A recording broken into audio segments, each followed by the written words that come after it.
Buenos días, bienvenidos y bienvenidas a esta sede electrónica del Instituto Andaluz del Patrimonio Histórico. Estoy muy satisfecho de poder dirigiros estas palabras en la inauguración de la mesa de debate de protagonistas del patrimonio en las redes sociales que realiza el IAPH en colaboración con la Asociación Andaluza de Profesionales de la Gestión Cultural, GECA. Bueno, yo creo que todos los que estamos hoy reunidos aquí creemos en la importancia del patrimonio histórico, y creemos en la importancia de las redes sociales, ¿no? Las redes sociales se han adueñado de todos los terrenos de la vida y son fundamentales para transmitir también conocimiento y para hacer atractivo el conocimiento. Yo espero que esta mesa de debate, que va a tener lugar en los siguientes minutos, plantee los temas candentes que hay hoy en día.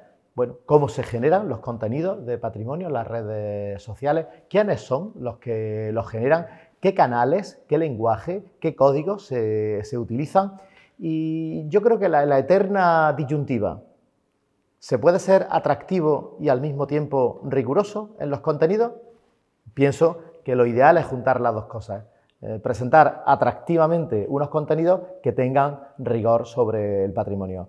Que tengáis una mesa de debate fructífera. El IAPH se siente muy satisfecho de haber realizado esta mesa en colaboración con GECA y ponerla a disposición libre y gratuita de todos aquellos que quieran compartirla desde nuestras redes sociales y desde nuestra plataforma de YouTube.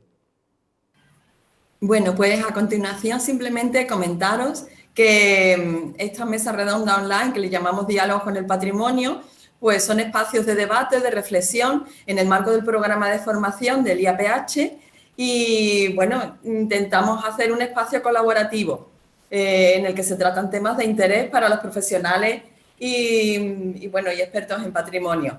En esta ocasión contamos con Mariela Maitane, que es la facilitadora, la coordinadora de la mesa. Ella es de la Asociación Históricas y es mediadora cultural e intérprete de patrimonio. Ella a su vez nos va a presentar al resto de los componentes de la mesa y solamente recordaros que el debate se va a organizar a través del chat. Cualquier duda, cualquier pregunta que queráis realizar, por favor, incluidla en el chat y Mariela irá transmitiéndosela a los ponentes. Lo hemos hecho así para que sea lo más fluido posible y para tenernos más o menos al tiempo establecido y que todo nos sea útil y práctico. Así que, bueno, muchísimas gracias por asistir y por compartir con nosotros estos momentos. Y nada, sin más, le doy paso a Mariela y al resto de componentes. Muchísimas gracias también por compartir vuestro tiempo y vuestra saber hacer en redes sociales. Gracias. Buenos días, espero que todas las personas que estáis aquí nos estéis escuchando y viendo cómodamente. Volvemos a recordar que podéis tener el chat en cualquier momento para ir añadiendo preguntas al debate. Y en relación a lo que ha comentado el director, creo que tenemos la suerte hoy de tener a 4 personas que unen el atractivo y el rigor. Son 4 perfiles que hemos considerado que son protagonistas de la difusión del patrimonio en las redes sociales. Voy a pasar a nombrar a las 4 personas que nos acompañan hoy y luego presentaré de manera individual a cada persona antes de su presentación. Tenemos a Ángela Laguna Bolívar, que es historiadora del arte y divulgadora, la conocéis por su cuenta Pérez Andaluza.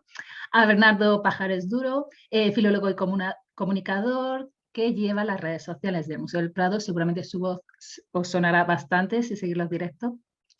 Isabel Mellén Rodríguez, filósofa e historiadora del arte, que también a través de Álava Medieval, bueno, todo tipo de canales, quien seguís Twitter también sabéis lo activa que es. Sonia Taravilla Gómez, ella forma parte del proyecto El Sereno de Madrid y es licenciada en Humanidades y diplomada en Turismo. Así que, bueno, es un combo de personas que saben difundir con rigor, que aman el patrimonio, que muestran esa pasión y, bueno, que ahora poco a poco vamos a ir conociéndoles un poquito mejor. Empezamos por Ángela. Ángela, bueno, está en Córdoba, supongo ahora, ¿no? Sí. Licenciada en Historia del Arte por la Universidad de Córdoba, también tiene un máster de Educación Secundaria Obligatoria por la misma Cursó el máster en Arquitectura y Patrimonio Histórico en la Universidad de Sevilla y desde ese momento está vinculada al Departamento de Historia, Teoría y Composición Arquitectónica. Ahora mismo está llevando a cabo la tesis, que no lo vamos a comentar mucho, sobre la construcción patrimonial de la ciudad de Córdoba durante el siglo XIX. Esperamos su tesis, pero sin meterle presión.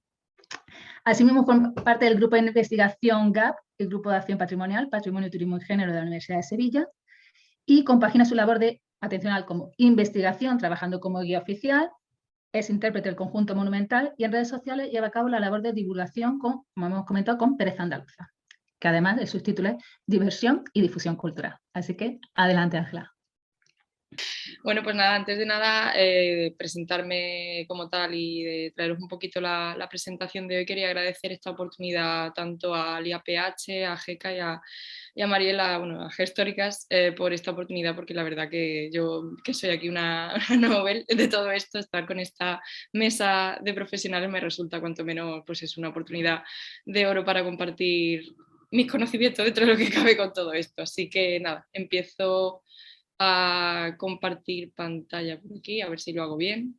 Pues nada, dentro de lo que traigo esta mañana, presentar un poquito mi trayectoria de forma un poco resumida y cómo he acabado yo de casualidad prácticamente divulgando patrimonio en redes sociales, que bueno, dentro de todo mi bagaje es lo que llevo haciendo físicamente, ¿no? como guía turístico, pero bueno, a raíz de ciertos eventos, la pandemia y todo eso, pues la cosa cambió y no, desde mi punto de vista, desde mi experiencia, no sabía el potencial que tenían las redes para todo esto, lo desconocía por falta de tiempo y por falta de un poco de investigación también, porque no tenía.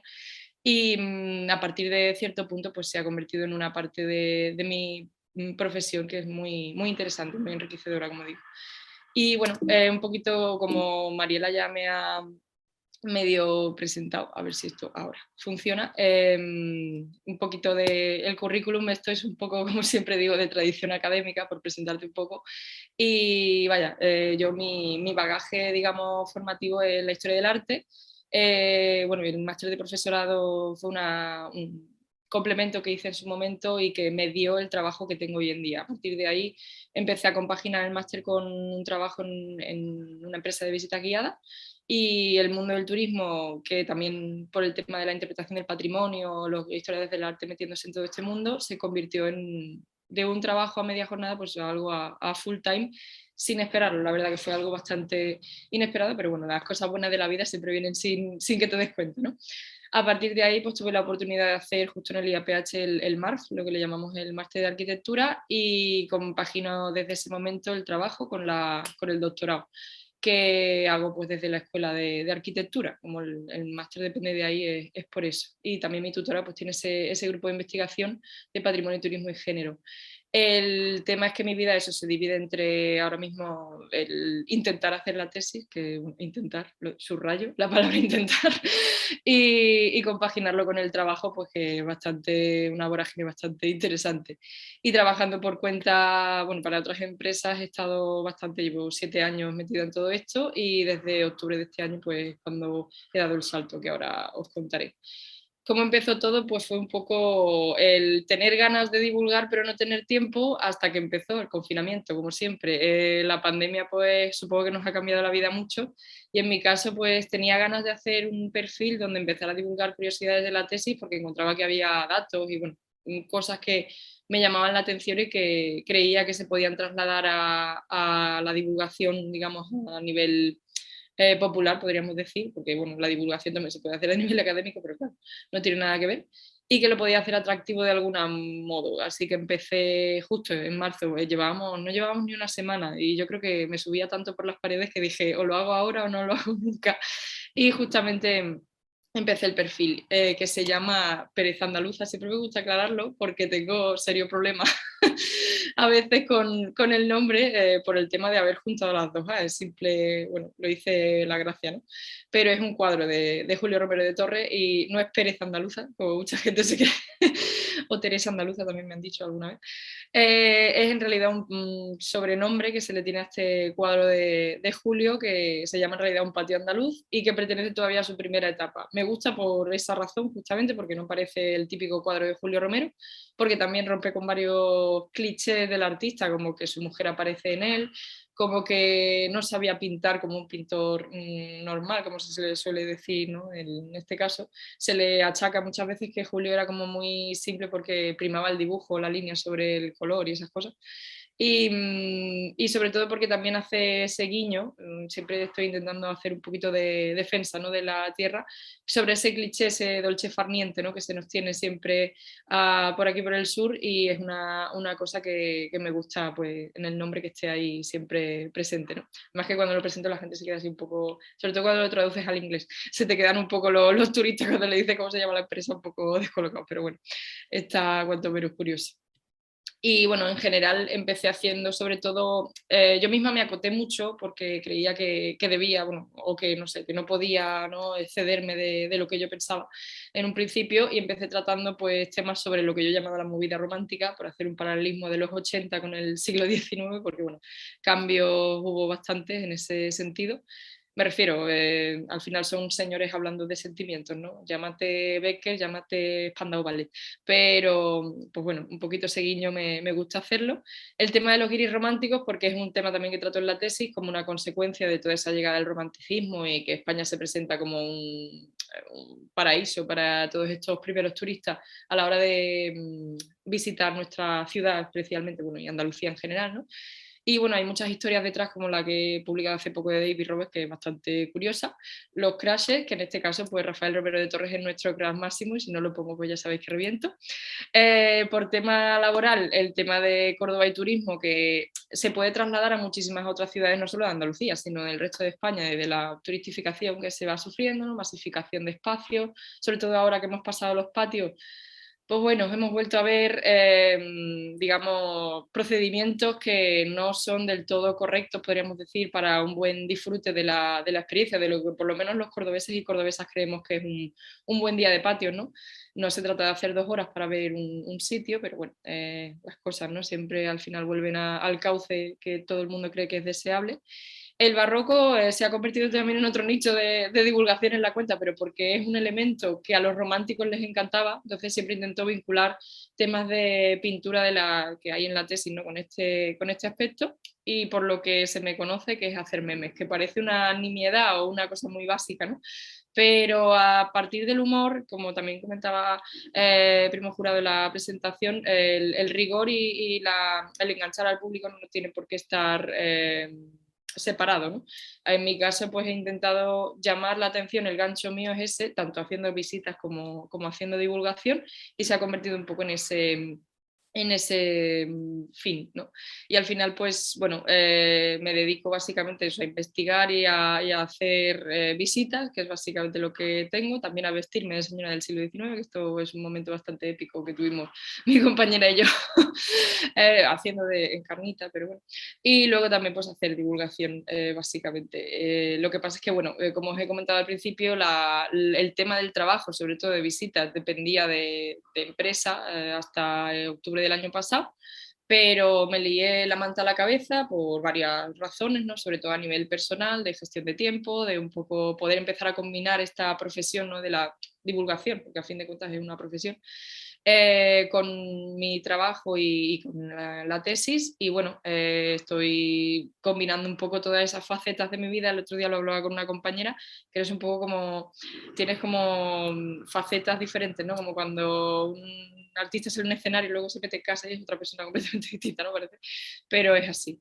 Entonces, bueno, un poquito esto es mi trayectoria, espero que os haya resultado cuanto menos interesante, y espero las preguntas también del público asistente. Así que muchas gracias a todos. Pasamos ahora a Bernardo. Bernardo es filólogo inglés con máster de radio en la Universidad Complutense de Madrid. Trabaja desde 2007 en el Museo del Prado y desde 2020 en la comunicación digital del mismo museo. En 2013 nació el podcast Arte Compacto y, bueno, creo que fue el germen de los futuros directos luego, porque esa inmediatez y eso, una de las preguntas que me gustaría hacerte, esa voz también y el ser tan conciso, tan compacto, esos 5 minutitos, esos 3 minutitos, esa inmediatez que ahora demanda la gente, tuvo muchísimo éxito y bueno, también desde la pandemia pudimos estar mucho más cerca de los museos que no podíamos asistir. Así que bueno, os dejamos con Bernardo Pajares, que nos hará ahora su presentación. Gracias. Hola, gracias Mariela de Gestóricas, gracias al Instituto Andaluz de Patrimonio Histórico y a GECA. Se me escucha, ¿verdad? Muy bien, vale. Pido disculpas ya por esta voz porque llevo como 15 días ya con este catarro que no termino de curarme y se me mezcla con la alergia, que estamos todos igual, pero espero que me podáis seguir. Como decía Mariela, pues sí que es verdad que resumo, que concentramos contenidos cada vez más y es algo que a mí me cuesta mucho porque yo tiendo a enrollarme y cuando cuento una historia soy de contar miles de detalles porque me gusta que a mí me las cuenten así también, pero es verdad que para redes conviene concentrar cada vez más. Bueno, saludos a todas las personas que estáis viendo esta mesa redonda, este encuentro. Gracias por invitarme y también es un honor estar aquí representando al Museo del Prado. Yo llevo muy poquito, llevo 2 años, que para otros ámbitos es un montón, pero para el Prado me parece poco porque, bueno, antes de llegar yo estaba mi compañero Javier Sainz de los Terreros en las redes sociales del Museo del Prado y él sí que estuvo muchos años ahí breándose en los principios de Twitter, en los inicios de Instagram, los primeros directos de Instagram sin hablar, solo enseñando las salas del Museo del Prado en silencio y yo llegué ya en 2020. Voy a hacer un rápido repaso así por mi currículum para, bueno, que me ubiquéis un poco más. Yo hice producción audiovisual, hice imagen y sonido hace un montón de años ya, en Coruña, yo soy gallego, luego hice filología inglesa, más tarde un máster de radio aquí en la Universidad Complutense de Madrid y también tengo formación como community manager y unos cuantos años de experiencia en el campo de los podcasts, donde empecé pues de manera amateur en 2013 y bueno, pues poco a poco ya se fue profesionalizando la cosa y ahora hay hasta los ondas del podcast que ya conocéis. Formo parte de la plantilla del Museo del Prado desde 2007. Empecé como vigilante de salas, estuve también durante un tiempo como informador del museo, así que tengo mucho tiempo de contacto con el público, con lo que pregunta la gente que viene al museo, que al final creo que es algo muy importante también a la hora de crear los contenidos de las redes sociales y detectar qué historias les interesan y qué obras gustan más. También notar ese pulso del momento que cambia muchísimo, porque desde 2007 hasta 2022 han pasado tantas cosas y la mentalidad ha cambiado tanto que a veces no nos damos cuenta, pero ha sido así. Lo vemos también en cómo se muestran las colecciones, qué obras se exponen, qué obras se exponían antes.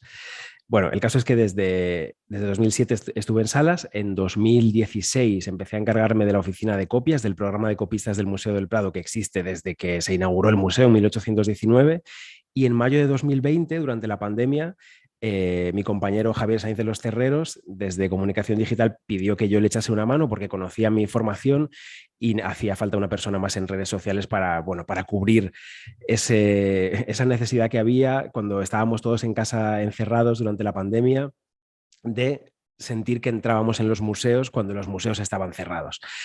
Entonces, pues había un reto, ¿no? Él tenía ya fiel a esa audiencia de Instagram, hacía unos directos de lunes a viernes de 10 minutos con conservadores, con restauradoras del museo, muchas veces él solo también, explicando obras.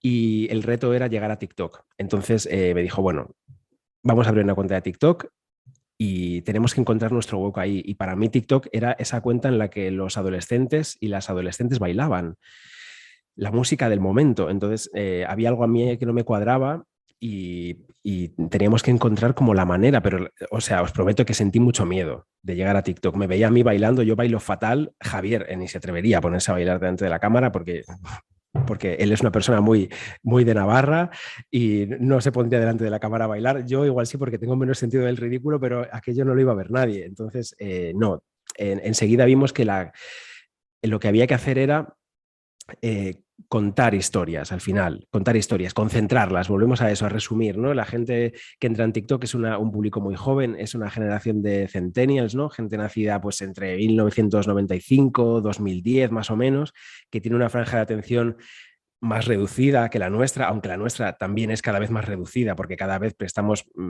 menor tiempo de atención a los contenidos. A veces hace falta apagar el ordenador y apagar los móviles para no estar mirando la pantalla todo el rato, ¿no? Y concentrarte pues, en escuchar a alguien o en leer un libro, pero si queríamos llegar ahí teníamos que hacer ese tipo de contenidos, ¿no? Ser breves y entrar en la lucha por la atención, porque con tantos estímulos al final tienes que atrapar desde el inicio y la clave que encontramos fue contar historias de manera que desde el inicio, desde el principio de ese vídeo de TikTok, hubiese algo que enganchase. Por ejemplo, ¿dónde hay que ponerse para ver el lavatorio de Tintoretto? Claro, piensas, que hay que ponerse en algún sitio, no vale solo ponerme delante y ya está. O por qué, qué hay en esta tabla de Hans Baldung Grien que no es lo normal. Hay una huella dactilar de repente, ¿no? Y la restauradora que se ha encontrado esa huella dactilar nos explica cómo se la ha encontrado, nos explica qué significa también para ella a nivel personal, ¿no? Intentamos que haya algo personal siempre, algo humano, cuando aparece una persona, un personaje del museo, que al final somos trabajadores, pero también somos personajes para la gente que nos ve en un vídeo y queremos que esté esa cosa personal, que no sea solamente el dato frío y ya está, ¿no? Entonces, esta restauradora que encontraba la huella dactilar del pintor de Hans Baldung Grien en la obra, en Las Tres Gracias, era en Las Edades y la Muerte de Hans Baldung Grien, decía que para ella era muy especial porque sentía como la presencia del pintor en esa tabla cuando ella estaba restaurándola, ¿no?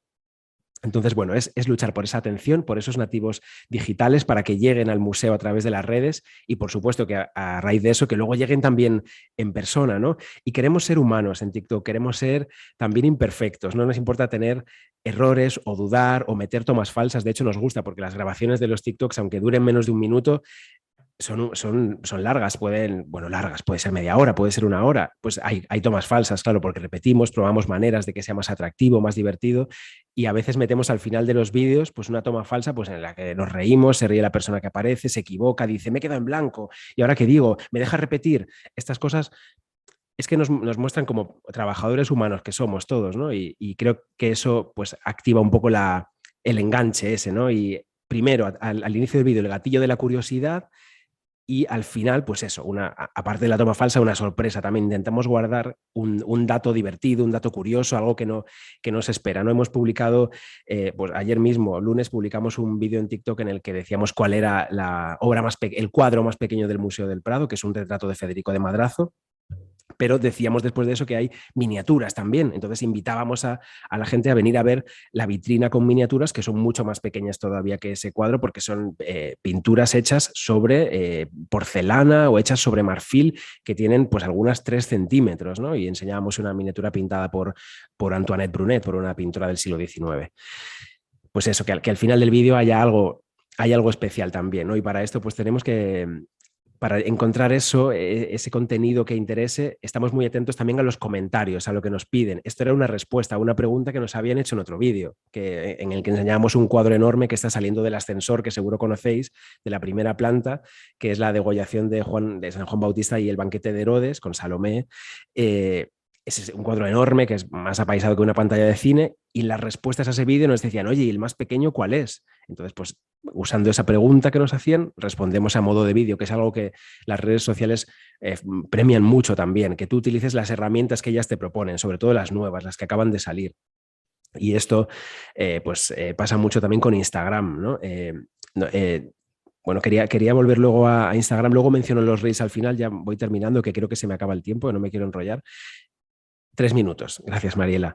Luego voy a los Reels, pero quería decir también que es verdad que nos haría falta tener un equipo más grande, porque aunque ahora somos 2, realmente estamos desbordados de trabajo porque las redes demandan mucho y como que se nos pide que estemos todo el rato, que lo hagamos todo y pues no podemos porque es un trabajo, quienes estáis en redes lo sabéis, es un trabajo súper demandante. Tenemos Twitter ahí pues de una manera casi a modo de publicaciones institucionales más asépticas porque no nos da la vida para interactuar y además están los trolls de Twitter, que no vamos a entrar en eso ahora, pero nos demanda muchísimo Instagram, nos demandan otras redes y lo que intentamos es optimizar los recursos que tenemos, no solo lo que está pasando en el momento, que también poner ese ojo en lo que se está restaurando, en lo que pregunta la gente, en los movimientos de salas, sino también en textos de catálogos que ya están publicados, en conferencias que tenemos grabadas, en vídeos históricos, películas en las que aparece el museo, fotos, documentos de archivos,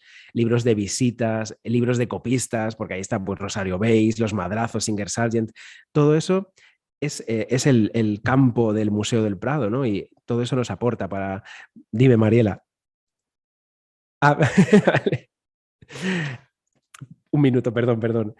Decía, como decía antes el director, atractivo y rigor pueden ir de la mano y en esos catálogos, en esas conferencias está el rigor. Nosotros tenemos que traducir esos mensajes de páginas y páginas y minutos de conferencia en vídeos muy cortitos. Para conseguir que las ahora mismo 397.000 personas que nos siguen en TikTok pues lleguen al final de los vídeos, que no se queden en el 20%, porque TikTok te dice qué porcentaje de gente ve el vídeo entero. Pues, por ejemplo, uno que acabamos de publicar con las lanzas de Velázquez sin marco, que dura 32 segundos, solo un 20% lo ha visto entero. O sea, ni siquiera se quedan a ver los 32 segundos completos, ¿no?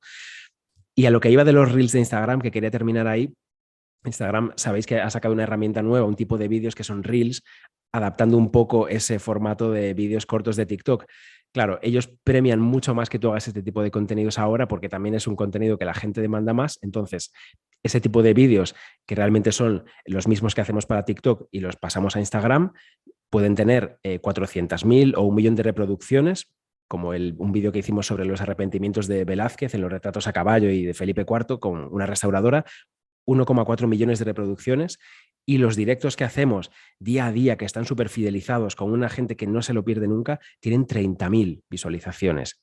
Así que el contenido que está triunfando ahora, para bien o para mal, es ese breve, una píldora, pero bueno, tenemos que usarlo como un aperitivo, ¿no? Como una manera para que entren en lo que hacemos en el museo y que se interesen y a partir de ahí lleguen a más y sobre todo que nos visiten y que quieran repetir. Eso es lo que queremos, ¿no? Generar ese interés por el patrimonio, por la cultura, por el museo. Y para eso, pues tenemos nuestro tono, nuestra manera de hacer, que cada uno tiene la nuestra. Nosotros no podemos decir lo de los guiris románticos, tal, porque es como que no se espera eso de nosotros, nos espera que seamos un poco más serios, pero intentamos también encontrar nuestro punto de diversión, que Ángela lo hace genial en Pereza Andaluza, y sobre todo no estancarse, porque las redes evolucionan, cambian muy rápido, desaparecen unas, llegan otras, y es estar pendientes, estar atentas a lo que pasa, para no dormirnos en los laureles. Hasta aquí. Luego seguimos hablando en el debate. Gracias, Mariela, y perdón si me he pasado. Seguimos, hemos tomado nota y luego pondremos todo en común con el resto de compañeras. Ahora continuamos con Isabel Mellén. Ella es licenciada y doctoranda en filosofía, graduada en historia del arte. Se dedica también a investigación y divulgación con perspectiva de género de la historia, el arte y el patrimonio vasco, especialmente el alavés, dentro del proyecto Álava Medieval, el Diálogo Árabe. Y recientemente ha publicado un libro que os recomendamos que se llama Tierra de Damas, las mujeres que construyeron el románico vasco, que lo ha sacado la editorial Sans Soleil, y compagina esta labor con la docencia universitaria en filosofía en la UNED y con otras investigaciones sobre teoría de la imagen. Muy activa en redes. No sé si estáis viendo en el chat o estamos dejando las cuentas asociadas a cada persona que participa, ¿vale? Ahora os dejo las 6. Adelante. Muy buenos días a todas y a todos y muchísimas gracias por la invitación a esta mesa redonda en la que, bueno, me sorprendió un poquito cuando me avisasteis de ella porque yo en ningún momento me consideraba protagonista del patrimonio en las redes sociales. Pero bueno, está visto que quizá desde fuera esa es la impresión que puede llegar a dar. Muchas gracias también al Instituto Andaluz del Patrimonio Histórico, a GECA y sobre todo pues, a Mariela de Gestóricas por la invitación y por la organización de esta mesa redonda. Bueno, para hablaros un poquito de cómo es mi vida en las redes sociales o cómo organizo los contenidos, os voy a pasar un PowerPoint. Vale, quería comentaros un poco pues, qué hacemos desde Álava Medieval, porque quizás es un proyecto que hay gente que no conozca y qué son el tipo de actividades que realizamos y la contrapartida que tienen también en las redes sociales, porque procuramos que todo vaya muy unido, ¿no? Nuestra actividad online y offline. Álava Medieval es Diálogo Árabe, somos la gente que veis en la fotografía, un proyecto que nació en 2016. Nos juntamos una serie de personas que más o menos en general hay diferenciaciones, pero en general teníamos una formación relativamente homogénea. Éramos historiadores e historiadoras del arte, también había una persona que había hecho filosofía como yo, algún antropólogo, etcétera. Y desde un principio queríamos dedicarnos a la investigación en historia del arte. Lo que pasa que en el contexto en el que estábamos en ese momento era algo relativamente complicado, era difícil, y decidimos montárnoslo un poco por nuestra cuenta. Así que nos constituimos como empresa, somos una cooperativa cultural, y sobre todo nos dedicamos a realizar diferentes investigaciones sobre el patrimonio. Esas investigaciones, como bien sabéis, generalmente no tienen financiación. Alguna rara vez hemos conseguido que nos financien parte de alguna investigación, pero eso sería, digamos, la excepción. Entonces, desde un principio planteamos que la divulgación era absolutamente necesaria para nuestro proyecto, primero para conseguir la financiación necesaria para que fuera repercutida las horas de investigación, pero también por una voluntad personal de todas las personas que integrábamos el proyecto y que queríamos dar a conocer realmente los resultados de todo aquello que estamos investigando, ¿no? Para mí no tiene sentido investigar algo si luego no lo compartes y si no haces el esfuerzo de que llegue a la mayor cantidad de gente posible, porque creo que eso es una obligación. Si no, el conocimiento no sirve absolutamente para nada. Si está en una estantería, es como no hacer nada con él. Por eso, toda esa labor de investigación que hacemos, sobre todo en torno al patrimonio, la cultura, la historia de Álava y del País Vasco en general, la volcamos a través de publicaciones, como por ejemplo libros, hemos hecho exposiciones monográficas, hacemos muchísima radio, tenemos varias colaboraciones en radio, creamos podcast, ofrecemos servicios turísticos, hacemos visitas guiadas a diferentes enclaves patrimoniales que hemos conseguido por su gestión después de muchos años. Proponemos también actividades culturales en un sentido mucho más amplio. Uno de nuestros objetivos también es la revitalización del santuario de Estíbaliz, que es ese espacio que veis al final en la fotografía, es la joya del románico del País Vasco, y era un lugar que había quedado un poco olvidado en los últimos años, y desde los inicios de nuestro proyecto nos establecimos allí gracias a la comunidad benedictina que nos abrió las puertas de ese lugar. Tenemos allí la sede, la oficina, donde trabajamos todos los días, y desde entonces llevamos luchando para que vuelva a estar en ese lugar que le corresponde, ¿no? Tanto como un monumento histórico-artístico como también en un sentido cultural. Realizamos excursiones mensuales que tienen mucho éxito para conocer el patrimonio alavés. Cada mes nos vamos a conocer diferentes zonas de Álava, vemos más o menos 3 localidades con lo que tienen a nivel de historia o a nivel de arte en ellas, y la verdad es que tienen bastante éxito. Tenemos otras iniciativas, como por ejemplo la formación, la realización de cursos, conferencias, o incluso proyectos que tienen un espíritu más digital, ¿no? Que sería nuestro proyecto Ondarirekia, Patrimonio Abierto, con el cual lo que buscamos es ofrecer una apertura digital de muchos templos alaveses que nos vamos a encontrar normalmente cerrados. Las iglesias es un problema que tenemos hoy en día, suelen estar cerradas a cal y canto, entonces la persona que se acerca allí a conocerlas se va a encontrar una puerta. En ese sentido, pues sí que hemos propuesto una serie de placas con códigos QR para poder acceder a información que está online, que se puede actualizar, y de hecho nos ha tocado actualizar en alguna ocasión, con imágenes 360 grados del interior, con vídeos, con fotografías actuales, antiguas, etcétera, que permita por lo menos llevarte esa impresión de que has llegado hasta allí y algo has visto del interior. No es lo mismo la experiencia, pero por lo menos esa idea, ¿no? O incluso dentro de esa revitalización del santuario de Estíbaliz organizamos una feria de producto local, ¿no? Nuestro proyecto, como veis, es en general localista, en el sentido de que buscamos reivindicar lo propio, lo que tenemos cerca, aquello a lo que generalmente no le prestamos atención. Hemos puesto el foco en Álava, además, que es una zona en la que su patrimonio es prácticamente desconocido, no solamente fuera de las fronteras alavesas, sino para la propia gente que vive y convive con este patrimonio. Y nuestro proyecto desde un principio buscaba focalizarnos en la gente que está compartiendo espacio con estos lugares o estos enclaves, ¿no? Porque después, por supuesto, viene gente de fuera a conocerlo, pero nos parecía importante empezar por la gente de casa, y ya la gente de fuera vendrá como en cuanto se entere de que aquí hay algo interesante, de que efectivamente la gente está a tope con ello, ¿no? Por lo tanto, somos una empresa privada, una cooperativa, pero somos una empresa en un sentido humanista. Tenemos unos valores distintos. No venimos aquí a hacernos ricos, por decirlo rápido y mal, porque si no hubiéramos elegido, desde luego, otra profesión, no la cultural, ¿no? Entonces, lo que buscamos también es aportar algo a la sociedad, transformar la sociedad desde lo que hacemos, desde nuestro trabajo. Y ahí, desde el principio, desde el inicio del proyecto, tuvimos como uno de los ejes principales la concienciación patrimonial. Y esta la hacemos cuando vamos a la zona rural hablando con las vecinas y vecinos que igual desconocen el patrimonio que tienen, con las excursiones mensuales, que tienes una fotografía de hace unos cuantos años de gente pues visitando esa localidad de Obécuri en este caso, o a través de las redes sociales para poder expandir mucho más ese patrimonio aprovechando las plataformas digitales y poder abrir una ventanita para la gente curiosa, que le gusta el patrimonio, que le gusta lo desconocido y conocer cositas nuevas, bueno, pues que pueda también adentrarse en estos lugares y conocerlos. También fomentamos o nos gusta fomentar el vínculo de las personas con su pasado y su patrimonio. Es una manera de que se conserve para el futuro. Si no le damos importancia a lo que tenemos hoy en día, desde luego no vamos a procurar arreglarlo y no va a llegar a las siguientes generaciones. Otra de las cuestiones que nos preocupa y que me alegra mucho cuando lo conseguimos es crear lazos de amistad entre nuestra clientela. Se han formado grupos de gente con intereses afines que no se conocían y que han empezado a conocerse a través de nuestras actividades, de nuestras conferencias, de las excursiones, y me parece que eso también es importante y es una aportación. Y lo mismo en redes sociales. Buscamos también crear esos lazos de amistad.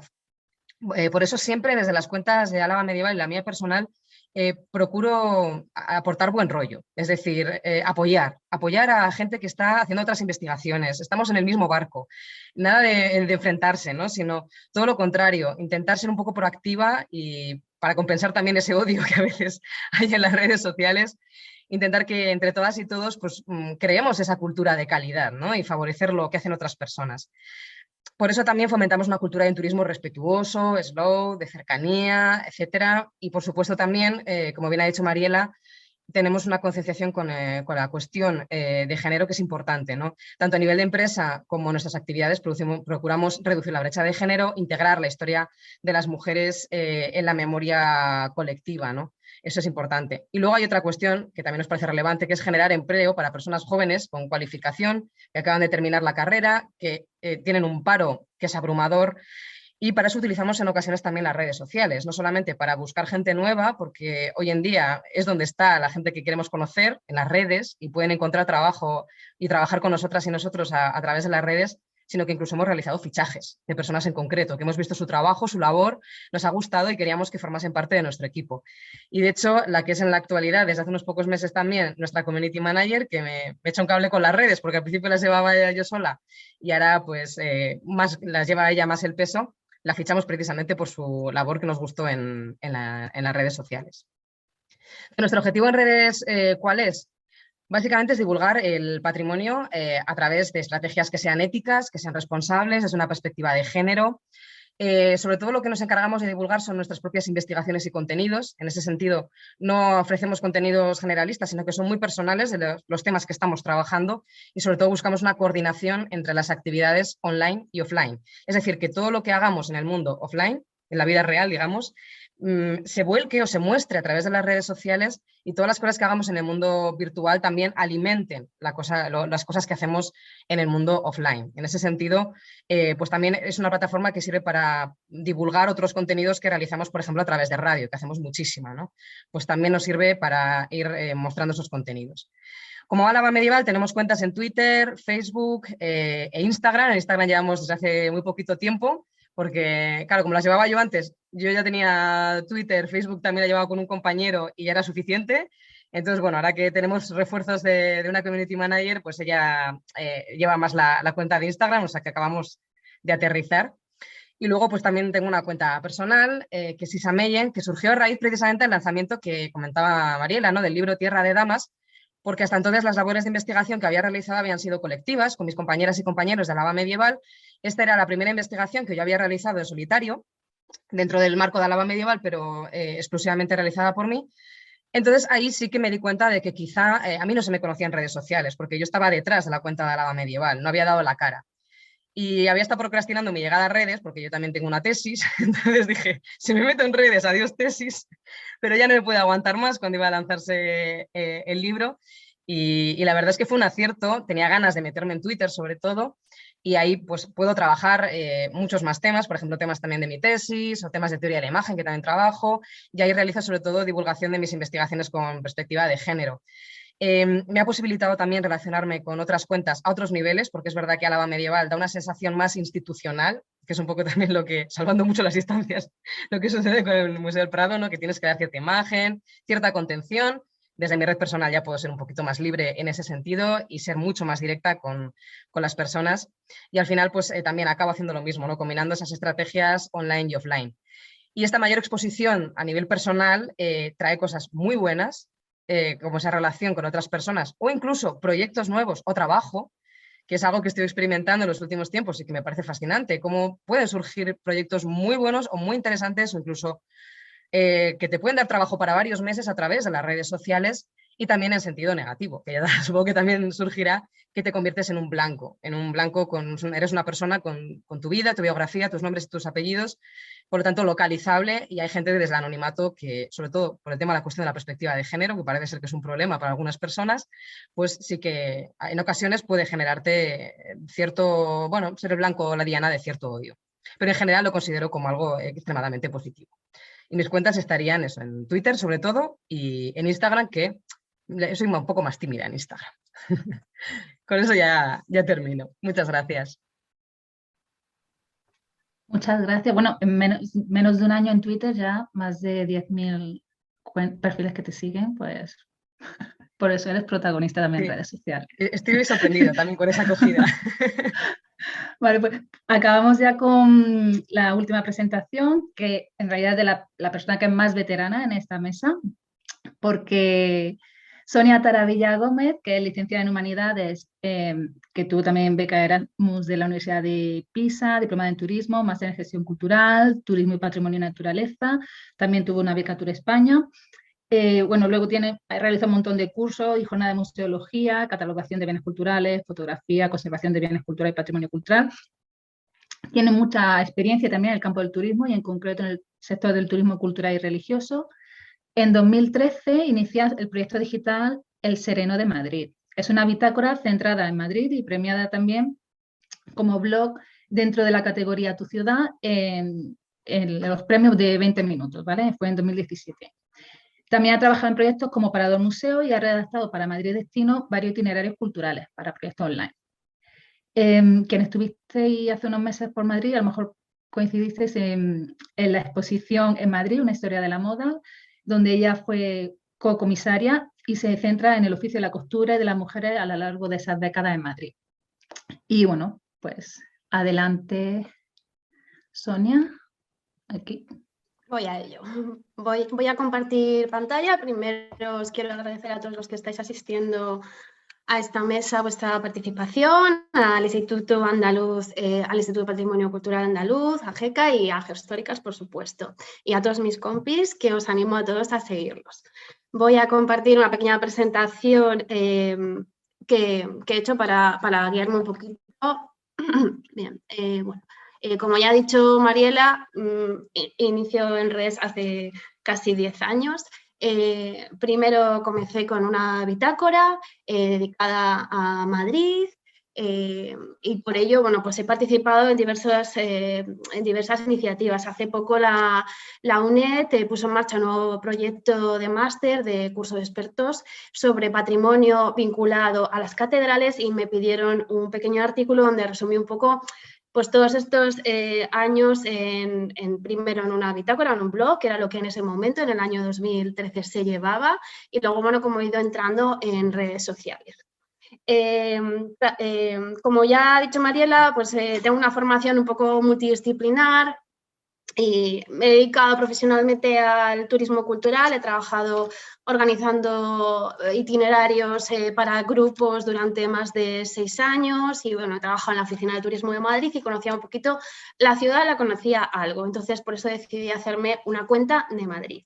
Lo último que he hecho ha sido trabajar en una exposición temporal como cocomisaria.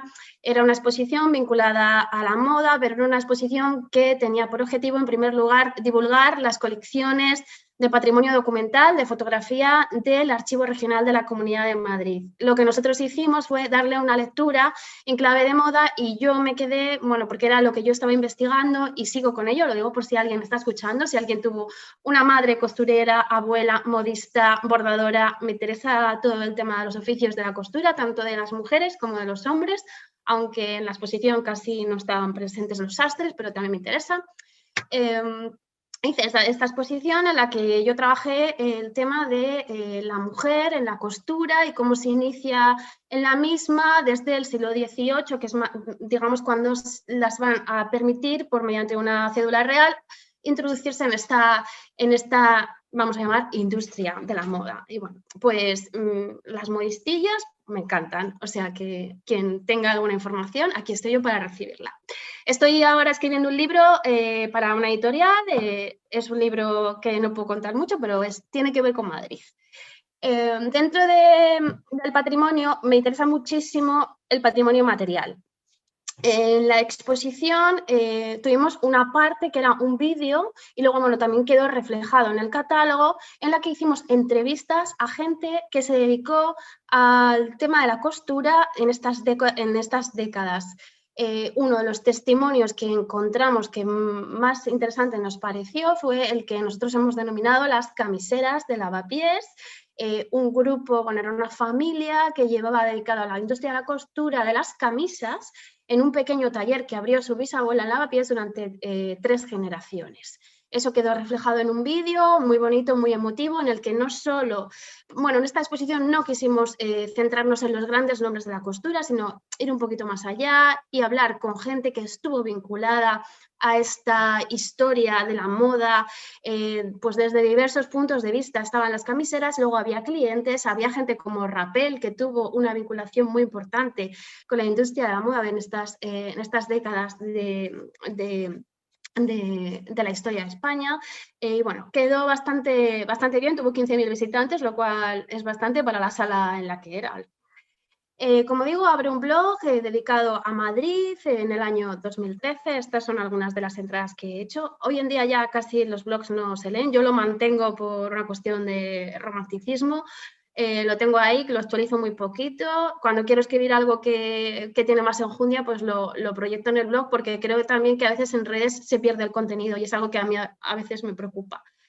Mi visión de las redes era que yo no quería salir, no me interesaba, quería hacer algo original y se me ocurrió relatar la historia de Madrid bajo un seudónimo y escogí un oficio que había desaparecido por aquello de que me interesa el patrimonio inmaterial, como eran los serenos. Yo no conocí nunca a los serenos en activo, los serenos cuando yo nací ya se habían retirado, pero me parecía que era, por un lado, una profesión que estaba muy presente en el imaginario colectivo de muchas generaciones y que, por otro lado, no lo estaba en la de otras, como por ejemplo la mía o la que ha venido después, ¿no? La que hablaba Bernardo, la de los nativos digitales. Pues a veces sí que hablo de serenos en mi red, cuento un poquito por qué surgen los serenos, de qué se encargaban, que no solo se encargaban de mantener el orden en las calles por las noches, que esto es algo que se ve mucho, por ejemplo, en las películas de los 50, de los 60, siempre suele salir un sereno como haya una escena nocturna. Algo que me gusta señalar es que los serenos no tenían un salario fijo. Al principio, en el siglo XIX, lo tuvieron, pero después se lo retiraron y vivían de las propinas. Y es por ello que los serenos tenían que tener otros trabajos que eran los que les mantenían en realidad. Y que la mayoría de los serenos de Madrid eran asturianos. Venían casi todos de Cangas de Narcea y de otras poblaciones de Asturias, y también había algunos que eran de Galicia. ¿Por qué los serenos abrían puertas? Porque las puertas eran muy grandes y las llaves eran muy grandes y pesadas. La gente no llevaba sus llaves encima, entonces había un profesional que venía y te abría la puerta cuando tú palmeabas y decías sereno, y él decía pues va, y el sereno venía con su chuzo, con su farolillo y te abría la puerta. Es algo que hoy en día esto nos queda algo muy lejano, pero como digo, la mayor parte de nuestros padres han conocido los serenos. He conocido a lo largo de mi historia en redes a varios serenos. Manolo es gallego, es además vecino mío. Fue el último sereno de Madrid. Este se quedó ejerciendo de sereno cuando los serenos ya habían desaparecido. Él tuvo suerte porque era sereno de una demarcación con, voy a decir, posibilidades económicas. Era en el barrio de Salamanca, entonces no es lo mismo ser un sereno como Manolo en el barrio Salamanca, que este señor, Paulino, al que entrevisté, que fue sereno en Arganzuela y que tuvo otros trabajos a lo largo de su vida, no vivió de ser sereno. Después del blog hablo redes. Facebook fue la primera, ya no sirve para nada, a mí por lo menos no, yo no le hago ya ni caso, porque las entradas de Facebook no se ven si no pagas. Después abrí Twitter, que es la cuenta que a mí me gusta más, porque es donde más interacción hay, aunque es verdad que la que prima es Instagram, y como ya ha explicado Bernardo, hay que hacer reels, y si no tienes tiempo, pues te penalizan, porque estas cosas también están. Las redes al final son un negocio y tienes que estar haciendo lo que la red quiere. Ahora se llevan los reels, los vídeos. Yo no tengo, bueno, tengo TikTok, pero como no tenía tiempo porque estaba opositando, pues no tengo tiempo para ello, porque esto quiere decir que es un hobby. Me ha dado trabajo, pero es un hobby. Mi línea editorial es Madrid, su historia, los museos, contenido cultural, lo que yo llamo cositas castizas, pues por ejemplo un panel de azulejos, de cerámica de las que se revestían a principios del siglo XX comercios de Madrid. Bueno, hay en toda España, pero las de Madrid quedan muy poquitas y por eso lo llamo cositas castizas. O una taberna, historias de personas, o un rótulo que te lleva a contar la historia de una profesión o de un establecimiento. A la gente le gustan mucho los contenidos sobre establecimientos centenarios y profesiones desaparecidas, así como en general. Divulgo muchísima fotografía histórica, siempre citando fuentes, patrimonio, y tengo un objetivo de crear conciencia en torno al patrimonio, y por eso a veces denuncio delitos contra el mismo. Formo parte de una asociación de protección del patrimonio histórico, Madrid Ciudadanía del Patrimonio, y bueno, pues a veces también pues hago alguna que otra crítica, pero constructiva.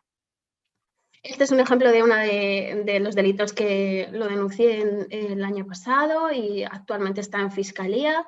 Es un espacio en Madrid donde había unos restos arqueológicos, han construido un hotel y supuestamente han removido los restos, han desaparecido y han dejado un testigo, que es esa cosa de la primera foto. Supuestamente es un pedacito de un viaje de agua mucho más grande que descubrimos que existía porque un chico se había colado en las obras, se había publicado un vídeo de YouTube. Actualmente creo que sigue en Fiscalía esto porque evidentemente es un delito contra el patrimonio arqueológico, lo que pasa que, bueno, que esto ya tiene que ir por la vía judicial, yo no soy nadie para juzgar. O este otro caso de los restos de la muralla de la calle, en la calle Mancebos, que está completamente, como se ve en la foto, derruido, y ya esto pasó con Filomena y sigue estando igual, y no es que nosotros tengamos mucho patrimonio medieval visible como para que estemos perdiendo estas cosas. Esto, si queréis, bueno, ya lo hablamos luego porque ha sido un caso reciente y que me ha parecido bastante. Yo no me suelo meter en polémicas, no me gusta, aunque a veces pues me hierve la sangre, como fue el caso de que una persona, un periodista cultural, pues se vaya a visitar los museos vaticanos, que a mí me parece fenomenal, que pague la visita privada me parece fenomenal, que financien los museos me parece guay, pero ya que te hagas una foto como en una barra de un bar y encima presumas de ello, que es lo que a mí me llama la atención, que presumas y que te comenten otros periodistas y que te comenten políticos con corazones y con aplausos, me parece ya, vamos, de traca. Para mí un buen divulgador cita y reconoce sus fuentes, crea su propio contenido, no copia, tiene idiosincrasia y sobre todo mantiene una cordialidad con sus seguidores, dialoga con ellos y respeta otros puntos de vista sin señalar a quien no está de acuerdo con sus postulados. Esto lo digo porque lo veo a veces en redes. Veo como hay gente que aprovecha su altavoz para hacer uso de la cita del tweet en cuestión y poner en contra a sus seguidores contra esa persona. No entiendo, eso no lo entiendo. No sé a qué te lleva, la verdad. Y por supuesto que crea una comunidad sana. Aparte de que sigáis a las cuentas que están participando en esto, que seguro que ya las conocéis, pues yo he planteado una lista de cuentas que a mí me gustan, que yo sigo, en algunas colaboro. Investigar es una cuenta de historia del arte súper rigurosa, con un blog buenísimo. Yo colaboro a veces con ellos. Y bueno, Reto Histórico, Descubre Palacios, centrada en la figura de Antonio Palacios, un arquitecto muy importante de Madrid. Las hijas de Felipe, que es un podcast muy divertido, que no voy a decir nada más sobre ellas porque quiero que lo descubráis. Si os gusta el barroco, id a por este podcast. Efecto Doppler de Radio 3 es un programa cultural. Yo tuve el lujo de poder participar el año pasado en verano con una sección fija. Es un programa muy versátil, tiene muchos contenidos de literatura, de fotografía, de arte. Es un programa que da gusto escucharlo. Mi gran amiga Mercedes, Arte en Madrid. Tula y Tula es un proyecto de mi amigo Felipe Vidales, que es historiador, es súper riguroso y hace visitas guiadas en Toledo, pero es un gran conocedor de la cultura andalusí. Siempre recomiendo seguir a la Catedral de Segovia, porque a pesar de ser una catedral, para mí es una de las cuentas que mejor lo hacen en redes. Guerra en la Universidad es una cuenta centrada en la guerra civil, también con mucho rigor, y la lleva un arqueólogo. Madrid, Ciudadanía de Patrimonio, es la Asociación de Protección del Patrimonio en la que yo participo. Que yo sepa, en Madrid es la única que hay, es muy activa y bueno, intentamos hacer lo que podemos. Bueno, y luego de patrimonio gráfico, que a mí me interesa mucho, la preservación de los rótulos y todo lo que conlleva el patrimonio cultural inmaterial, Santa Tipo y Alberto Graco. Y hasta aquí.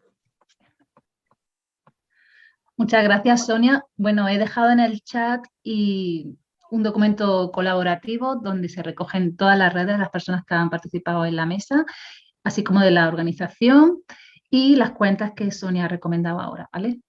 Para que tengáis así, para que empezáis a seguirlas más rápido. La primera pregunta que quería, ahora tenemos como una media horita para el debate. Os animo a ir dejando vuestras preguntas en el chat, pero la primera cuestión, y viendo la diversidad también de los perfiles y la sorpresa de algunas personas, mejor a decir por qué soy protagonista, ¿no? ¿Cómo os definís? Está el concepto influencer, creadoras de contenido, prescriptores, community manager. ¿Cómo os gusta? Ahora podéis abrir los 4 micros a la vez, si no hay mucho ruido. Y Sonia, por ejemplo, anima, empiezo yo. Dale.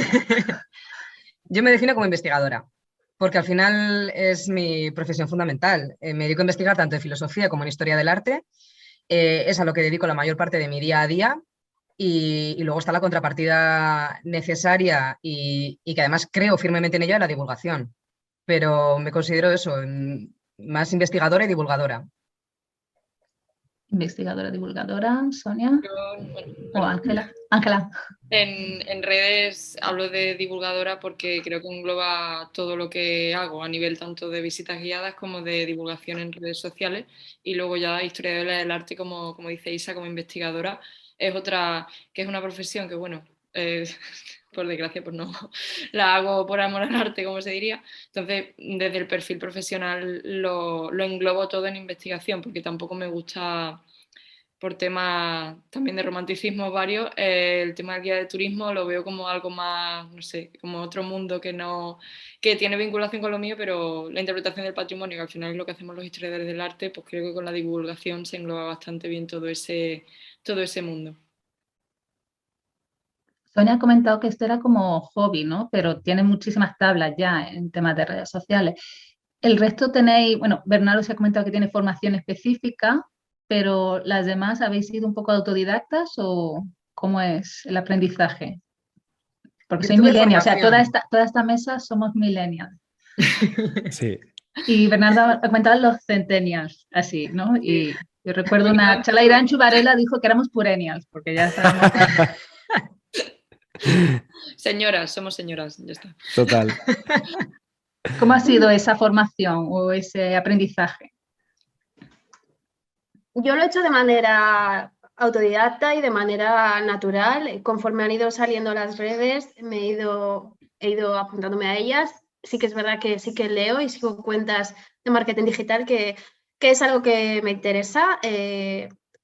Yo no lo he contado, pero algo con los museos pues hay por ahí. Entonces sí que me interesa el tema del marketing digital aplicado a los museos y en general a la cultura. Y creo que es muy importante que dentro de estas instituciones también se dé formación a los técnicos, porque a veces en el día a día pues no le pueden dedicar ese tiempo, sino que se dé una formación y que estén un poco al día de lo que pasa.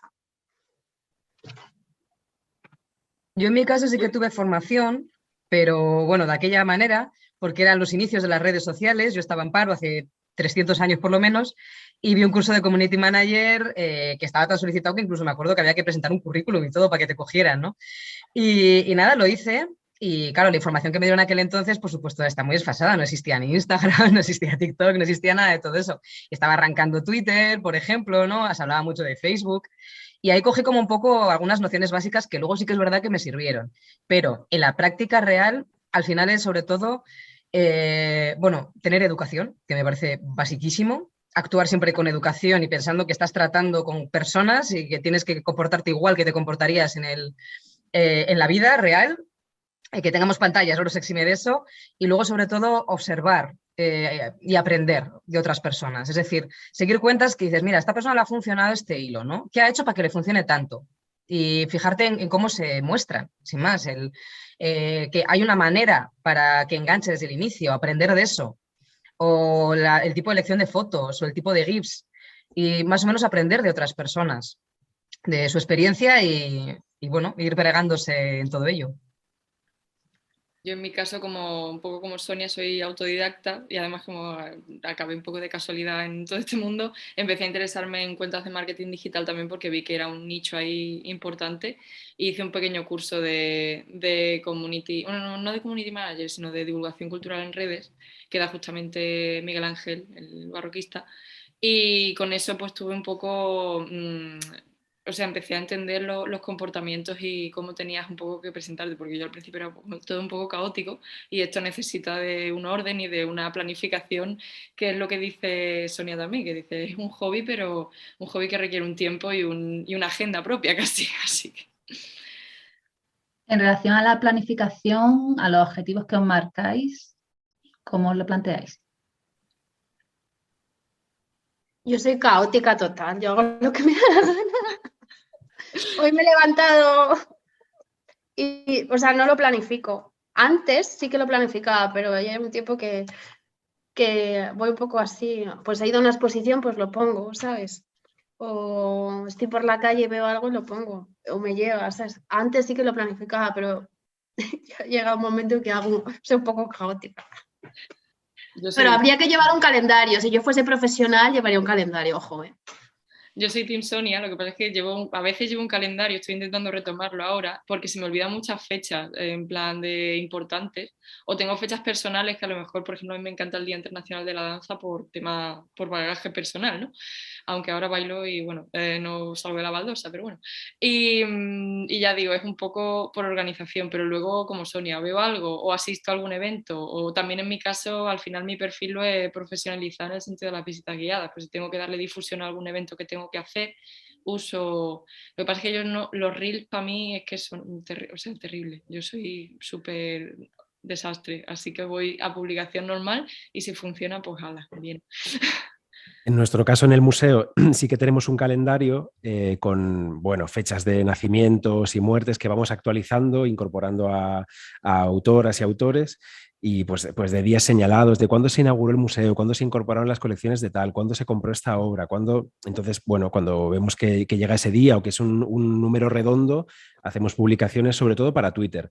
En Instagram tenemos los directos de lunes a viernes, que son justo antes de abrir el museo a las 10 menos 10, y estamos publicando ahora Reels los fines de semana, fuera de nuestro horario de trabajo, para poder llegar a más gente, lo que decía antes, porque al final tienen una cifra de visionados más alta y además como el sábado y el domingo no tenemos publicaciones de estas regulares de directos, publicas el reel y de repente Instagram se lo enseña a un montón de gente y triunfa, oye, y de repente pues subes de seguidores y estamos picados con llegar al 1.000.000 de seguidores, que estamos en 987.000 o una cosa así. Y en TikTok pues nos ponemos la meta de publicar 1 o 2 vídeos a la semana, pero es que realmente dan mucho trabajo y bueno, llegamos a 1, alguna semana a 2, pero es muy complicado. Hoy estoy aquí, así que no estoy grabando material para TikTok y mañana tenemos una grabación, a ver si da tiempo a montarlo y publicarlo esta semana, pero igual ya será la que viene. Así que estamos así, porque las 2 personas que decía que somos, hacemos todo el proceso del vídeo, guión, revisión del guión, grabación, montaje, ponemos la voz, o Javier o yo, normalmente para TikTok lo hago yo, y el subtitulado también. Entonces, claro, no tienes un equipo ahí de toma este vídeo, estos brutos y móntalo, que vosotras tampoco lo tenéis, supongo. Así que eso, pues vamos haciendo. Hay calendario, pero luego hay mucha improvisación también y mucho de lo que pase ese día o esa semana. ¿A qué punto miráis las estadísticas? ¿O estáis pendientes del algoritmo o de lo que demandan o os piden las redes? Cuando tengo a lo mejor una publicación que funciona mucho, que es como, uy, ¿qué ha pasado? Y veo que la empieza mucha gente. Claro. O te comparte alguien que tiene también más seguidores o más presencia y te empiezan a llegar gente y dices, ¿y esto por qué ocurre? Pero antes sí que lo miraba y era como, ay, no funciona. Que acaba de comentar, por ejemplo, Bernardo, lo de los fines de semana. Yo el otro día publiqué en sábado y me fue fatal. No sé si era porque era una publicación con mucha chicha, pero a mí, por ejemplo, los fines me van terribles.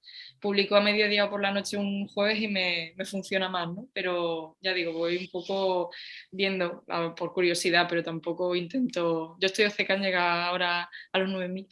Me falta un poco. Prueba el fin de semana por la tarde.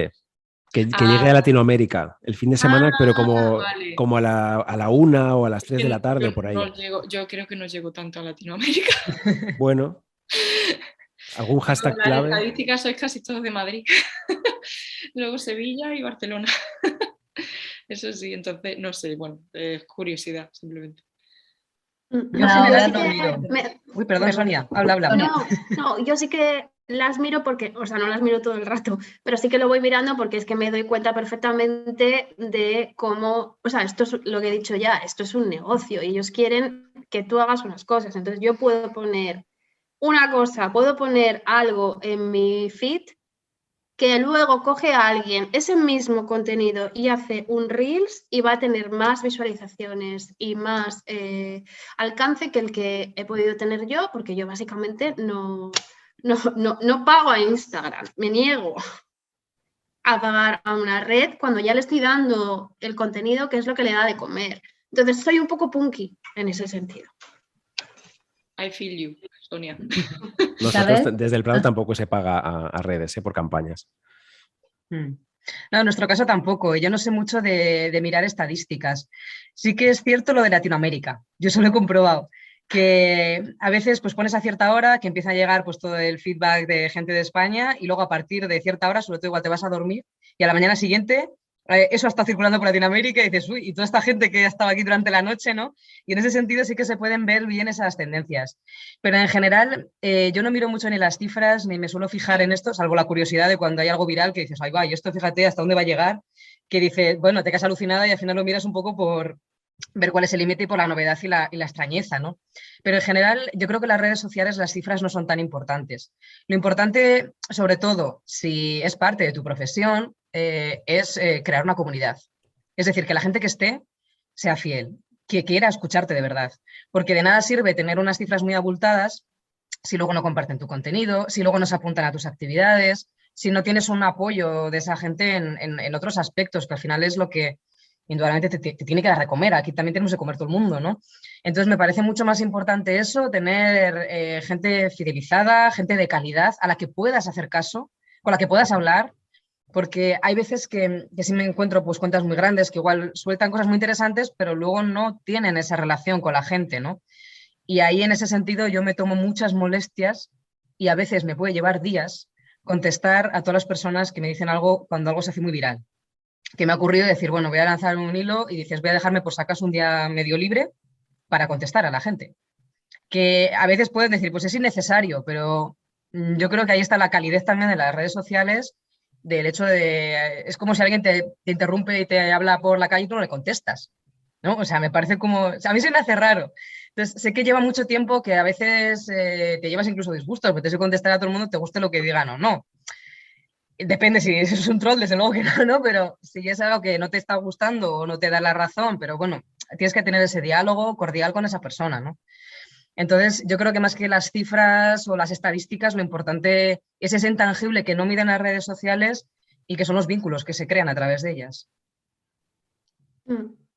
En relación a las estadísticas, os da también las pistas, volvía porque si vuestro público, el género, su edad, notáis diferencias en diferentes plataformas y eso hace adaptar el mensaje a las que usáis, por ejemplo, Twitter, Instagram y Facebook. Facebook ya habéis comentado varias personas que caput, ya no hay Facebook, ya no tiene tirón, pero sigue funcionando para gente de una cierta edad, de más de 50, creo. Sí. TikTok es gente mucho más joven, Instagram es un perfil mucho más femenino comparado con Twitter, así que no sé si eso os sirve para modificar un poco o adaptar el mensaje a los diferentes públicos o... Yo es que de Twitter lo uso casi a nivel personal porque, bueno, intento hacer hilos y tal, pero Twitter no es my cup of tea. Entonces, Instagram sí que es lo que dice Mariela, que es yo por mi parte, mi seguidora, el 75% de mujeres. Y bueno, y se nota lo que yo me he quedado en Instagram porque veo que es también haciendo la comunidad un poquito más amable. La gente en Twitter está como un poco más con las uñas, veo un poquito más sacadas, por lo menos por lo que veo así de comentarios y tal, y no sé, es diferente. Y Twitter, yo soy más destroyer, por ejemplo, en ese aspecto, y hablo un poquito más claro que a lo mejor en Instagram, que intenta guardar un poco más la forma. Vale, y otra pregunta, Sonia, ¿tienes para esta o sobre los Sí, yo públicos? quería decir que sí que es verdad que en cada red hay un público diferente. En Facebook, mi cuenta, como es de un sereno, hay mucha gente que durante mucho tiempo se pensó que yo era un señor y que era un sereno. Yo he recibido muchos correos electrónicos invitándome a cosas de señores. O sea, hazte la barba, yo he recibido de todo. Entonces sí que yo he notado, yo sí que sé que en Facebook hay gente más mayor, en Twitter es más plural y en Instagram hay gente más joven. Y luego TikTok, como casi no lo uso, pues no lo voy a... Pero vamos, evidentemente en TikTok hay gente de muy joven, muy, muy joven. Sí que hay públicos distintos y sí que a veces yo sí que intento compartir cierto contenido en cada una de las redes, aunque a veces comparto el mismo, pero le cambio un poco el mensaje. Pero sí que es verdad que son públicos distintos. Porque habéis comentado eso, la naturalidad, la espontaneidad de las redes frente a ese tono más serio o cuando usáis, notáis las diferencias cuando usáis vuestra cuenta personal a la cuenta institucional. Al mismo tiempo también las ventajas e inconvenientes de usar el anonimato o un alias, sobre todo si sois mujeres o mujeres jóvenes. ¿Y notáis esa diferencia de trato en la interacción del público? Isabel la Yo lo he notado comentaba antes. muchísimo, muchísimo. Porque claro, yo llevo, por ejemplo, en Twitter muchos años como Álava medieval, lo que pasa es que nadie sabía que era yo. Yo no salía a la luz y tenía otro tipo de relaciones y sobre todo que yo procuraba no expresar mis opiniones personales. Entonces estaba muy, muy contenida. Y sí que es verdad que había gente que nos trataba incluso como una institución. O sea, había gente que incluso se pensaba que teníamos algo que ver con la Diputación, por llamarnos Álava medieval, ¿no? Que no tiene nada que ver. Pero sí que había como, sí, un trato, yo procuraba siempre que fuera, que se viese que había una persona detrás, porque eso me parece importante, porque si no es como una especie de tablón de anuncios y tampoco es plan, ¿no? Sino que se viera que efectivamente Álava medieval era un grupo de personas, que en este caso pues yo estaba representando a todas ellas y que pues sí, pues le ponía guios a la gente o procuraba hablar, pero siempre mucho más contenido y las respuestas que teníamos eran mucho más formales en ese sentido, ¿no? Que mucha gente ya me conocía personalmente y sabía que estaba yo. Y con mi cuenta personal es que es una diferencia completamente abismal. Completamente abismal. Ahí ya sí que se establece una relación de persona a persona, para lo bueno y para lo malo, ¿no? Como decíamos. A mí generalmente para lo bueno. La verdad es que me pesan mucho más las cosas positivas de las redes sociales que las negativas, si no, desde luego, no estaría ahí, ¿no? Y lo que comentas del género, sí, es fundamental. El hecho de ir por las redes sociales con tu cara y con tu nombre y decir, soy una mujer y estoy hablando de estas cuestiones, desde luego te convierte en un blanco. Y hay que estar muy preparada psicológicamente para ello. Porque hay ataques, yo he recibido ataques que han intentado ser muy dañinos. Digo han intentado, no lo han conseguido, porque yo ya venía con unas herramientas psicológicas fuertes. Ya venía preparada. Entonces, es decir, a mí no me vais a poder hacer... O sea, ya podéis decirme lo que queráis, que es que no va a funcionar. O sea, no vais a sacarme a mis casillas ni vais a conseguir que nada de esto me haga daño, me afecte. Es desagradable, por supuesto, pero sí que nos exige a las mujeres tener una preparación psicológica extra a la hora de meternos en redes sociales, sobre todo si queremos hablar de cuestiones de género. Eso me lleva a que, por ejemplo, Bernardo en 2014, realizaste un TFG que se llamaba El uso de la cortesía en el entorno de las redes sociales. ¡Wow! Pero te has documentado mucho, Mariela. Un poquillo. Y bueno, y quería preguntar eso, ¿cuáles han sido las principales diferencias que habéis notado en el escenario actual respecto a hace una década? Por ejemplo, cuando Sonia empezó en 2013, también Bernardo. O sea... En Twitter... Twitter es muchísimo más guerrero ahora que en 2013.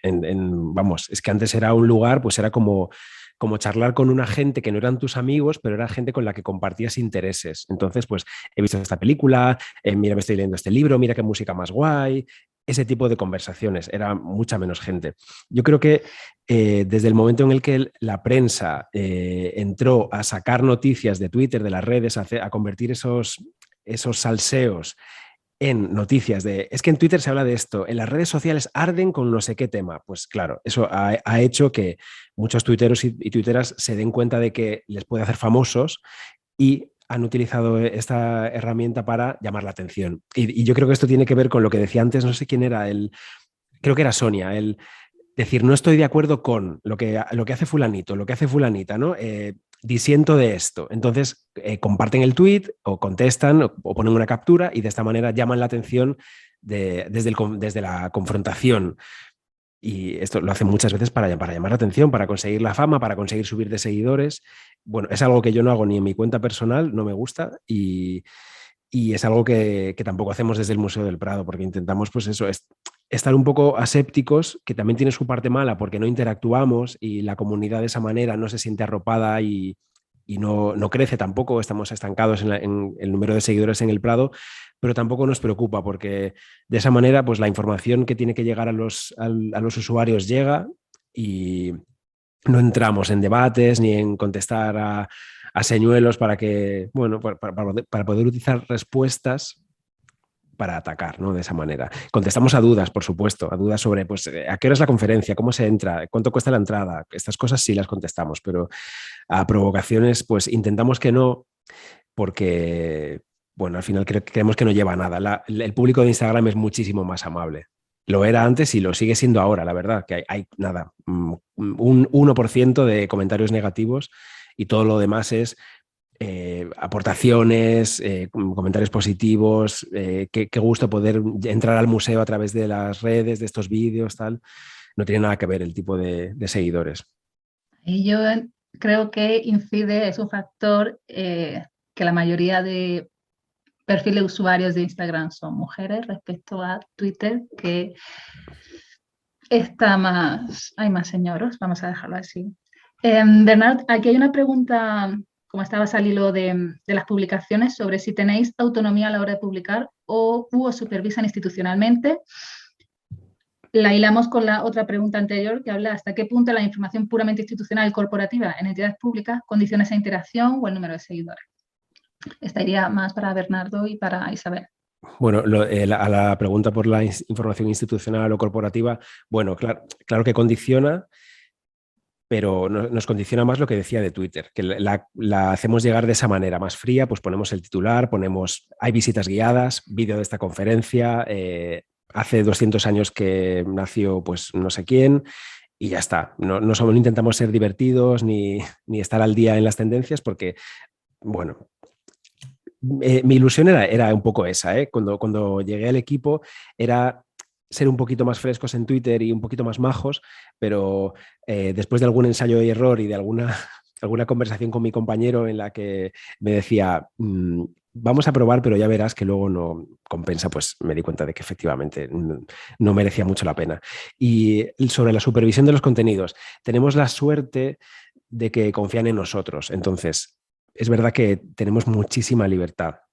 La limitación de que somos nosotros, pero a la vez la suerte de que somos nosotros y salvo alguna excepción o algún contenido, pues yo qué sé, por ejemplo, algún vídeo en el que aparece un área que no suele salir o un montacuadros, un ascensor enorme que está en los talleres de restauración y nunca se ha enseñado o muy pocas veces, entonces consultamos. ¿Este vídeo que hemos grabado lo podemos publicar? ¿Cómo lo veis?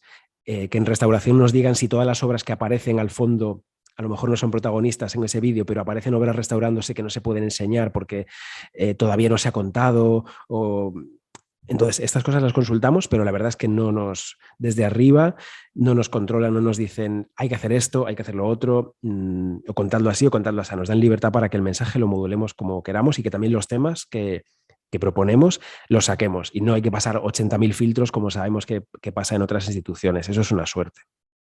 Okay. Isabel. En nuestro caso, obviamente es nuestro propio proyecto, entonces manejamos toda la información, pero sí que tenemos que tener ciertas cautelas que nos autoimponemos, porque hay personas, instituciones que si nos mostramos excesivamente preocupadas por el patrimonio, nos pueden poner problemas a la hora de hacer nuestra labor. Y en la práctica nos ha ocurrido que nos hemos encontrado un problemita en ese sentido, ¿no? Entonces no vamos a dejar de decir lo que tenemos que decir, pero sí que procuramos o ser menos insistentes o tener un poco de precaución en ese sentido, porque ya no solamente... claro, el problema de estas cuentas es que una persona que las está llevando pues es responsable un poco de la opinión de todo un proyecto, pero lo hace a través de su propia voz, ¿no? Pero el hecho de, igual, esa persona cometer una pequeña torpeza o enfrentarse sin querer con algo o hacer o molestar a una institución sin ser la pretensión, ¿no? Puede generar luego consecuencias que afectan a todo el equipo y también a las personas trabajadoras que tenemos a nuestro cargo. Entonces, en ese sentido es una gran responsabilidad y hay que tomárselo como una responsabilidad. Entonces, igual, un día te enfada pues la situación de cómo está determinado lugar patrimonial, ¿no? De que está dejado, de que nadie se preocupa por él, etcétera. Lo decimos, pero siempre con cautela, porque si se enfada la persona, institución, quien sea que está al cargo, nos puede generar problemas en la vida real. Entonces, hay que señalar ese error, pero hay que tener cuidado al hacerlo porque de eso, esa pataleta que pues tiene un día ese enfado, como decía Sonia, ¿no? Que ella pues sí que lo pone con total libertad, porque ella, bueno, es su opinión y la puede defender. En el caso institucional hay mucha gente que depende de eso, ¿no? Y que come todos los días con esto. Entonces hay que tener un poquito de cuidado. Claro, el contexto también va... Sonia, ¿quieres añadir alguna cosa? Vale. Pues había una pregunta al inicio que creo que se ha contestado, es ¿tenéis una programación previa para funcionar en redes o os dejáis llevar?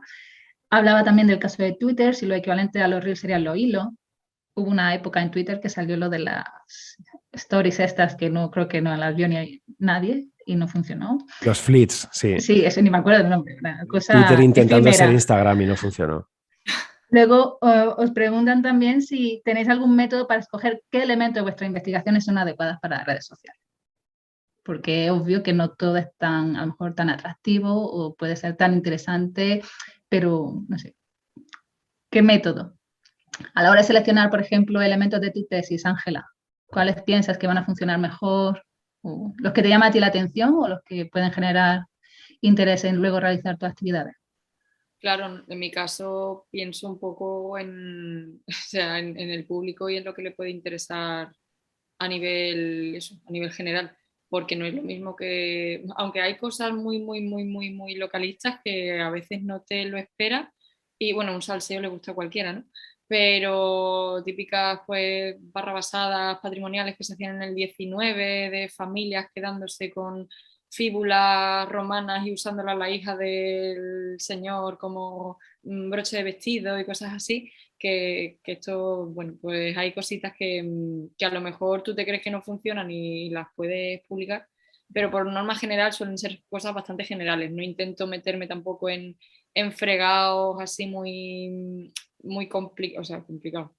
Que a lo mejor eso no pueden llamar tanto la atención. No me voy a poner a analizar un texto, por ejemplo, de un señor del siglo XIX explicándote cómo era la mezquita, porque eso ya lo dejo para el trabajo. A lo mejor pues de ese texto veo que te está contando alguna curiosidad de cómo era esa calle y te digo, pues te lo traigo y te traigo imágenes o con cuadros de pintores del XIX o la vida de David Roberts, ¿no? Que es bastante interesante, me parece a mí, vaya. Luego no funcionó, pero ¿ves? Ahí está la cosa. Pero ya digo, es un poco a lo que yo creo que... Pero luego también es que es un poco tómbola, ¿eh? Creo yo, no sé si el resto le pasa que se cree que va a tener una cosa mucha repercusión y luego es un bluff. Y luego de repente la tontería máxima fue una publicación, por ejemplo, que hice sobre unos memes en la playa y tuvo una repercusión tremenda. Entonces, es que para mí es eso, un poco tómbola. Pero sí, intento que la información sea, que creo que sea atractiva para todo el mundo. Creo que les puede gustar y más o menos funciona. Pues yo me llevo sorpresa un poco con esto de la divulgación, no solo en redes, sino también en la vida real, ¿no? Porque, claro, al final mi primera formación es filosofía, ¿no? Y luego historia del arte. Entonces, yo soy a veces muy teórica y me gusta mucho hacer teoría de la imagen y meter conceptos de, pues que igual estaba investigando en la tesis, que no son nada conocidos a día de hoy, pero que son muy actuales. Y, bueno, pues concepciones distintas de lo que es la historia del arte, ¿no? Que son temas que estoy trabajando ahora. Y a mi sorpresa ha sido mayúscula cuando digo, va, igual voy a hablar un poco de mi tesis, como con miedo, ¿no? En plan, digo, va, ya verás, porque esto es teoría de la imagen pura y dura, pongo algún ejemplo, tal, explico algún pequeño concepto y son los hilos que más virales se me han hecho. Y digo, pues si he metido un chapón aquí filosófico y nadie se ha dado cuenta. Entonces, hay veces que y cuando hago divulgación también en directo, hago lo mismo, ¿no? Me gusta también ofrecer un poco de resistencia, porque yo creo que no hay que machacar el contenido. La gente tiene inteligencia. La gente tiene inteligencia y hay que plantearle las cosas que no sean ni muy fáciles ni muy difíciles, sino que ofrezcan un pelín de dificultad, porque, por ejemplo, cuando hacemos un sudoku, si lo hacemos enseguida, no nos hace gracia. Es como, ya está, ¿y ahora qué? ¿No? O sea, no me he divertido. Tiene que ofrecer un poco de resistencia, pero no ser imposible. Y yo creo que ahí está el punto exacto en el que se puede hablar de cosas que pueden ser a veces muy teóricas o muy complejas o muy difíciles y conseguir que aún así la gente le guste, le enganche y se quede como porque le has hecho un poco reflexionar. Al menos es el punto que me sale a mí, porque soy, pues eso, un poco chapa, y un poco de filosófica, entonces es lo que me sale y para mi sorpresa funciona. O sea, que quizá tampoco hay que simplificar tanto los mensajes, a pesar de que las redes sociales muchas veces nos incitan a ello, porque luego la gente también quiere un poco de profundidad, un poco de, no sé. Pues muchas gracias. Vamos con la última pregunta, son las 11. Bueno, han comentado aquí si os interesa Pinterest. Vuestra opinión como plataforma de divulgación. Creo que nadie tiene Pinterest. Yo lo tuve, claro, yo llevo tantos años que lo tuve. Sí, yo también. Pero me parece un mero repositorio de imágenes. Sí, yo le llamo el corcho digital porque es en el fondo como cuando te hacías un corcho, pero a nivel personal. Sí. Yo en el caso de las fotos históricas, yo que me peleo con gente, porque yo sí me peleo a veces, con gente, por lo de las fotos históricas. Me parece que hay que citar de dónde sale la imagen, quién es el fotógrafo, del mismo modo que uno comparte un cuadro o comparte una escultura, que tiene un escultor o tiene un pintor detrás. Un fotógrafo también es un artista. Entonces, el tema de las imágenes históricas es ya, vamos. Entonces, hay repositorios en Pinterest de imágenes sin fuentes, sin autor, sin fecha, mal datadas, identificadas, que me parece increíble y que se utilizan luego en redes para difusión, ¿eh? Yo no lo hago. Sí, como plataforma de difusión no, pero la gente usa mucho esas imágenes, sí. Bueno, pues la última pregunta sería, a ver, hay una persona que es docente, miembro de la Asociación Cultural Joven, y le gustaría saber cuál es la herramienta digital o un recurso de difusión que permite trabajar en grupo, especialmente para potenciar proyectos de colaboración entre el alumnado, jornadas culturales educativas o sobre patrimonio. Y ya con esto, creo que si tenéis alguna recomendación sobre una plataforma. En redes, trabajar una plataforma para trabajar colectivamente, no conozco. No, hay gente que usa Instagram para hacer cursos, por ejemplo. Bueno, para hacer un curso, divulgar, sí, pero para compartir, o sea, para trabajar en grupo. O luego ha habido colegios también que han utilizado cuentas de Twitter con biografías de personajes. Supongo que va en esa línea la pregunta. Sí. Yo he visto Instagram como un típico proyecto de fin de, o también de asociaciones culturales de la universidad para divulgar ellos su propio contenido y que los alumnos les ayuden a hacerlo, pero como tal para hacer un trabajo, como yo lo entiendo en la pregunta de curso, no. Sí que a lo mejor monta un post para Instagram, pero no que trabajar en esa red en colegio, no lo desconozco. Vale, pues no sé si Isabel Luque ya, o alguien del IAPH quiere acompañarnos para cerrar esta mesa online. Muchísimas gracias a todas las personas que habéis estado esta mañana escuchando y compartiendo impresiones. Sobre todo, muchas gracias a estas personas protagonistas de las redes sociales, de una manera o de otra, desde lo personal a lo laboral. Creo que sois ejemplos de buenas prácticas. Sonia ha comentado algunas de las categorías o los criterios, ¿no?, para considerar que un perfil o una cuenta es un ejemplo de buenas prácticas, y os animo a seguir todo lo que podáis, pero a descansar también, dejando tiempo para vosotras, para vuestra salud personal. Las redes sociales, como habéis comentado, demandan muchísimo. No paran, son 24 horas. Nuestra sociedad está muy acostumbrada a esta saturación y a esta sobreinformación, pero entre toda esa mejunje nos encontramos proyectos tan bonitos como los vuestros, así que muchísimas gracias. Yo es que estoy muy contenta porque como seguía en redes, pues me ha hecho mucha ilusión compartir este tiempo con vosotras. Así que, bueno, pues voy a volver otra vez al chat. Pues mira, la gente le está gustando, la podéis leer también, muchas gracias. Ha sido interesante conoceros. Os veo y escucho en redes, pues adelante. Os he dejado un documento colaborativo por si alguien quiere añadir la cuenta. Sé que había entre las personas que están entre el público también hay gente que se dedica a la divulgación y que tiene sus propias redes, así que para crear esa comunidad dentro de la gente que le interesa esta temática. Y bueno, ya está aquí Isabel y le cedo la palabra. Bueno, yo solamente daros las gracias por este interesante debate y por compartir vuestra experiencia y además por poner en valor todo el trabajo que hay detrás de las redes, todo lo que habéis demostrado. Bueno, solamente con vuestra definición, cuando Mariela os ha pedido cómo os identificáis y la mayoría habéis dicho como investigadores, me ha parecido muy bonito y muy interesante, digo, investigadores, divulgadores. Pues creo que es un posicionamiento, ¿no?, de la actitud que queréis y cómo queréis que las redes transmitan y comuniquen el patrimonio. Así que, bueno, muchísimas gracias por compartir. Gracias, Mariela, por acogernos, facilitarnos, ayudarnos. Y, bueno, y a los asistentes por compartir también sus opiniones, preguntas. Y seguiremos con los debates y con estos temas tan interesantes. Gracias a vosotras por invitarnos. Un placer, Gracias. Muchísimas gracias. Hasta la próxima. Hasta la próxima. Nos vemos en redes. Nos vemos en redes. Chao.